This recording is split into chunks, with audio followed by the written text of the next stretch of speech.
Next மகரம், கடுமையான உழைப்பை கொடுக்கக்கூடிய ஒரு இடம். நீச்சமா போயிருவாரு அந்த இடத்துல. ரொம்ப ஒரு மாதிரி ஜாதகரை வந்து ரொம்ப உழைப்போட இதுல ரொம்ப போட்டு படுத்துற மாதிரி ஆயிரும் அந்த இடத்துல. ரொம்ப உழைப்புன்னு கடினமான ஒரு மேல் உழைப்பை கொடுத்து ஜாதகருக்கு வந்து உழைக்கிற ஒரு இதை கொடுத்துருவாரு. பயங்கரமான ஹார்ட் ஒர்க்கிங் ஸ்கில்ல கொடுப்பாரு. ஏன்னா மகரம் வந்து ஒரு சனியோட இன்னொரு வீடு, பெண் வீடு இல்லையா? சோ அதனால அந்த இடத்துல என்ன ஆகும், மகரத்துல போய் குரு உட்காரும் போது எதுக்குமே ஒரு போராட்ட நிலை. முதல்ல வாயை திறந்துக்கிட்டு இப்படியே ஒரு விஷயத்துக்காக திறந்திருக்கிற மாதிரிதான் ஜாதகர் எல்லா விஷயத்துக்குமே அப்படியே போராடிட்டு இருக்கணும். வந்தோடனே கப்பக்குன்னு பிடிச்சுக்கிடுவாங்க அந்த வாய்ப்பை. சோ அதுதான் மகரத்துல இருக்க குரு தரக்கூடியது. இங்க நீச்ச பங்கம் கிடைச்சிருச்சுன்னா நல்லா இருக்கும் பலன்கள்.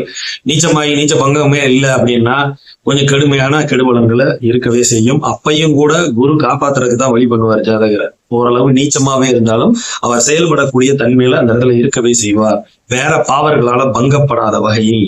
சரிங்களா? சரி.